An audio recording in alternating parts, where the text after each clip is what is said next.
Grecia con su deuda ya no tiene dinero. Europa en recesión, impacta el mundo entero. Bueno, muchas gracias por estar acá. Vamos a prender esta lucecita para que podamos grabar mejor. Es un gusto tener nuevamente el salón lleno. Venimos haciendo ya muchas jornadas presenciales. Si quieren y faltan acomodarse, bueno, nos vamos esperando un poquitito para que se acomoden. En realidad, como decía, es un placer volver a tener el salón lleno de gente. En este caso, en una charla auspiciada por la Universidad Siglo XXI, con Andrés Laje a la cabeza, Marcelo y toda la gente de la universidad. Yo me formé ahí, soy en realidad, estoy en el rubro financiero hace 25 años, pero también soy martillero y recibido de la Universidad Siglo XXI. Y la idea era hacer una charla exclusiva para la universidad y acá estamos. Así que si les parece, vamos a hablar un poco de economía, pero desde otro punto de vista, desde otro lado. No nos vamos a meter en la política, no nos vamos a meter en la grieta, o sí, qué sé yo. Pero en definitiva vamos a hablar un poco de cambiar la perspectiva de cómo vemos la economía en Argentina y por qué debemos hacerlo y por qué otros países lo hacen y no se fijan en lo que nosotros nos fijamos y en otras cosas sí. Eso, ahí va a estar orientada la charla. Si están dispuestos, nos damos un fuerte aplauso y empezamos con la charla.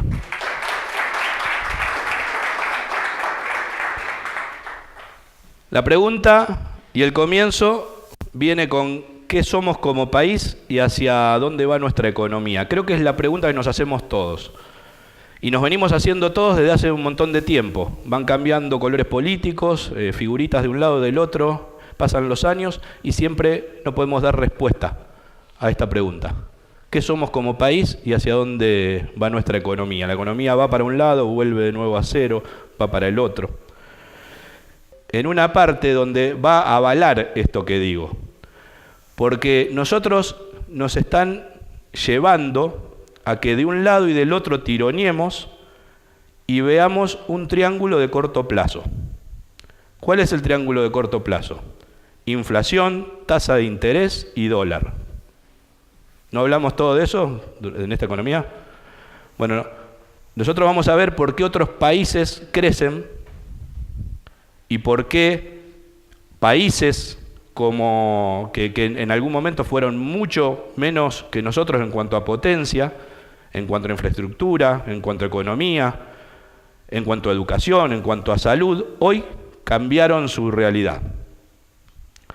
Le voy a pedir a Marian, que hay alguien que por ahí quiere entrar a la sala, así que vamos a entrar por atrás. Y elegí, después de la Copa América que nos dejaron afuera, compararme con Chile. No sé si la embarré más todavía o me voy a amargar más todavía, pero bueno, vamos a tratar de hacer eso. Nosotros, en los años 60 o 70, éramos un país con respecto a Chile que tenía más educación, más salud, más seguridad, más infraestructura, tenía una clase media un poco más potente, y Chile era todo lo contrario. Chile tenía menos educación, menos seguridad, menos infraestructura, pero empezaron a aplicar políticas serias y de largo plazo. Empezaron a crecer, empezaron a trabajar sobre la pobreza, empezaron a trabajar sobre inflación, o sea, pasa a ser como casi todos los países y como vamos a ver ahora, la inflación es un problema de pocos. Nosotros no tenemos ni podemos erradicarla, o no queremos, también podríamos leer eso. Entonces, vamos a hablar de esta Argentina y este Chile que después pasa a ser esto, exactamente. O sea, es como si invirtiéramos las placas. Ahora, en la actualidad, ellos tienen más educación, más salud, más seguridad, más infraestructura y nosotros, todo precariedad. La clase media nuestra está agarrada de las paredes. En vez de ser una clase media potente, es una clase media que va tirando a baja, que le cuesta sostenerse, que no tiene educación financiera para salir de ahí. Otra vez vuelvo a lo mismo, creo que es uno de los puntos fundamentales, empezar a preocuparnos por tener educación financiera, sobre todo los más jóvenes. Y vamos a ver el triángulo, en vez del triángulo dólar, inflación, tasa de interés, que lo vamos a ver en la segunda parte para ver dónde estamos parados en la actualidad, vamos a ver el triángulo del que se ocuparon ellos. Se ocuparon de la inflación para poder crecer es imposible crecer con inflación. O sea, tenemos que saber que nosotros el principal enemigo que tiene Argentina es la inflación. Tenemos un ejemplo concreto, 2003, 2006, 2007 casi. Nosotros no tuvimos inflación, nadie se acordaba del dólar, ahorrábamos en pesos, teníamos superávit comercial, superávit fiscal y creíamos en nuestra moneda. La economía es expectativas. A nosotros no nos tienen que decir si tenemos que comprar dólares o pesos, sino nos tienen que demostrar que el peso vale. O sea, yo me voy a ir a refugiar al peso cuando no pierda valor como está perdiendo hoy. Y en este triángulo vamos a empezar a hablar de lo que yo considero que es el primer karma que tiene el país, la inflación. Según en el FMI, ya que está tan de moda hablar del Fondo Monetario, están adentro 189 países. Entre ellos, por supuesto, Argentina. De esos 189 países, según la medición de abril, Argentina es uno de los 6 países que tiene inflación de más de 30%. O sea, de los 189 países que conforman el FMI, solo 17 tienen inflación de más de un dígito, más de 10%. Y después 6 de esos 17 tienen inflación de más de 30. ¿Quiénes son esos 6 países? De los 6 países, en el ranking de abril está encabezando Venezuela, con 10 millones porcentuales de inflación, y termina Argentina con 30,5 de inflación proyectada. Está proyectada así por el FMI, pero en abril. Cuando nosotros recalculamos esa inflación a lo que va a ser este año, que la inflación va a terminar por encima del 40%, nosotros estamos en el podio. No estamos en el 6º país, sino estamos entre los 3 países de más inflación.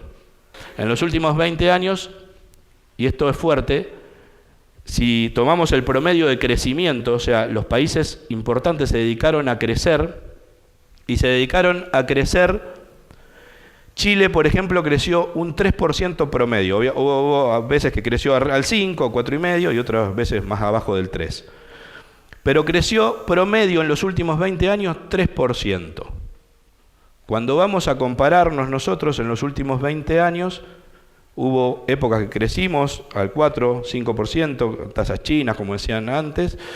Bajamos otras veces que fue negativo, momentos que no crecimos, y el promedio dio 0,8. Esto que a simple vista parece una diferencia pequeña, vos me decís, y bueno, Chile creció al 3, Argentina al 0,8, tampoco es tanto. En 23 años duplicaron su riqueza los ciudadanos promedio. Algunos, obviamente, quintuplicaron y otros quedaron más abajo o en 0.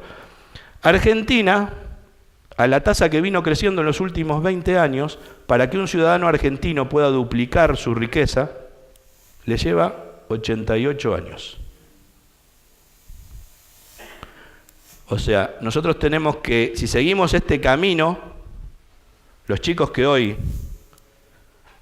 son jóvenes y son adolescentes, con suerte, obviamente esto es un promedio, porque ustedes dirán, ¿cómo? Yo conozco a alguien que le fue mucho mejor y que en un año... Bueno, esto es un promedio real, datos reales. Y esto tiene que ser fuerte. O sea, esto nos tiene que hacer pensar. Porque yo lo estoy comparando con Chile, con un país que, como dije antes, tenía menos potencial que nosotros. Entonces, quizás dependa de nosotros poder pedir explicaciones de por qué no vamos en este camino y por qué nos llevan siempre en estos vaivenes o toboganes. Este sería el argentino, un chico de 20 años hoy, cuando tenga 108 años, quizás el promedio va a duplicar su riqueza. Si esto no es fuerte, bueno. Por eso digo, ¿hasta cuándo nosotros vamos a seguir discutiendo las cosas del corto plazo? ¿Y cuándo nos vamos a enfocar a tomar los ejemplos, aunque sea cercanos? Chile, Uruguay. Sin eso, obviamente, es imposible que en Argentina no estemos hablando de pobreza. Si nosotros para duplicar nuestra riqueza tardamos 88 años, ¿cómo no vamos a lograr que en 50 años nosotros hayamos pasado del 3% de pobres al 30%, o 32% como dio la última medición? O sea, un tercio de la población vive bajo los índices de pobreza. Y cuando hablamos de números y de pobreza es también bastante ingrato, porque nosotros, en el mejor de los casos, si estuviese midiendo bien el INDEC, estamos con una canasta básica que la verdad cubre muy poco. Y que a las personas mayores que tienen medicamentos, como el jubilado y todo eso, tampoco les cubre mucho. Entonces, quizás el que esté muy por encima de la canasta del IPC, que es con lo que se mide la inflación y a la vez la pobreza, también sea pobre, aunque no esté dentro del índice. O sea, si en el índice está el 32%, la verdad que debe haber bastante más que eso de gente que tiene pobreza. Y cuando hablamos de pobreza, el otro día estuve en una charla de la UNOVA, no sé si alguno estuvo, pero vino Gastón Vigo, que es de Acamazó, Argentina, donde está el padre Pedro, que están haciendo un trabajo impresionante con la gente pobre. Él ahora toma la posta acá en Argentina, pero vienen trabajando desde hace años. Y explicaba muy bien esto de que cuando uno habla de alguien que es pobre, generalmente piensa que esa persona no tiene dinero.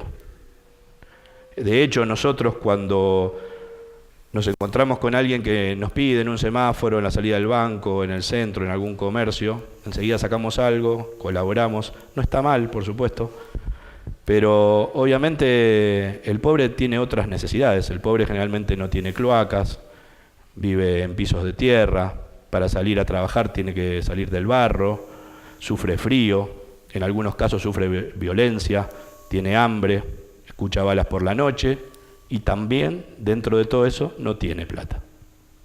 Entonces, llevar a que la pobreza es cuestión de plata es simplificar el problema. Si nosotros no empezamos a entender eso, si nosotros pensamos que con una ayuda mínima del gobierno, sea cual sea el gobierno, porque en el último año nosotros pasamos en los últimos años de 2.700.000 planes sociales a 9 millones de planes sociales. 9 millones de planes sociales y tenemos 32% de pobreza.